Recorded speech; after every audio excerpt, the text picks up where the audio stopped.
കൂട്ടുകാരെ, സുഗമോ ദേവിയിൽ ഒടുവിൽ ആ ഒരു ഗംഭീര ട്വിസ്റ്റ്. അതേ കൂട്ടുകാരെ, സംവിധായകൻ എങ്ങനെയെങ്കിലും നമ്മളോട് ചെയ്താൽ മതിയായിരുന്നു. വേറൊന്നുമല്ല, നമ്മുടെ പ്രഭാവതിയുടെ പുതിയ ശത്രു എന്നും പറഞ്ഞ് അരുന്ധതി വന്നിട്ടുണ്ടല്ലോ. അരുന്ധതി പല കാര്യങ്ങളും നമ്മുടെ ത്യാഗരാജൻ വഴി ചെയ്യിക്കുന്നുണ്ട്. എന്നാൽ അത് അത്ര വലിയ ക്രൂരമായിട്ടുള്ള കാര്യങ്ങളൊന്നും അല്ല. നന്ദനെ കൊല്ലാൻ പോകുമ്പോൾ അവിടെ നമ്മുടെ അരുന്ധതി തന്നെ രക്ഷകയായിട്ട് അവിടെ അഭിനയിക്കുന്നുണ്ട്. അപ്പോൾ അവിടെ തോന്നിയ ഒരു സംശയമാണ്, ഇനി നമ്മുടെ പ്രഭാവതിയുടെ ഉറ്റ ചങ്ങാതി തന്നെ ആയിരിക്കുമോ അരുന്ധതി? ഇവരുടെ മുന്നിൽ ശത്രുവായിട്ട് അഭിനയിച്ച് ഇവരിലൂടെ പലതും പ്രഭാവതിക്ക് നേടിക്കൊടുക്കുക എന്നുള്ളൊരു ലക്ഷ്യമായിരിക്കുമോ നമ്മുടെ അരുന്ധതിക്ക്?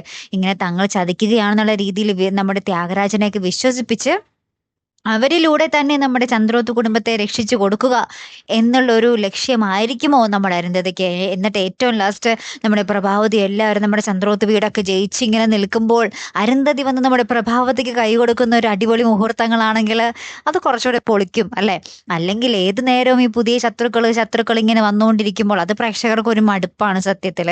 ഇത് ആദ്യം ശത്രുവായിട്ട് വന്ന് പിന്നെ എല്ലാ വിജയവും കഴിഞ്ഞ് നമ്മുടെ പ്രഭാവതിയുമായിട്ട് നമ്മുടെ അരുന്ധതി കൈ കൊടുക്കുന്ന നിമിഷങ്ങളാണെങ്കിൽ അത് നമ്മൾക്ക് അടിപൊളി രംഗങ്ങൾ തന്നെ ആയിരിക്കും കാണാൻ അല്ലേ? എന്തായാലും അങ്ങനെയൊക്കെ തന്നെ ആവട്ടെ അല്ലേ കൂട്ടുകാരെ? നിങ്ങൾക്ക് എങ്ങനെയാകാനാണ് ഇഷ്ടം?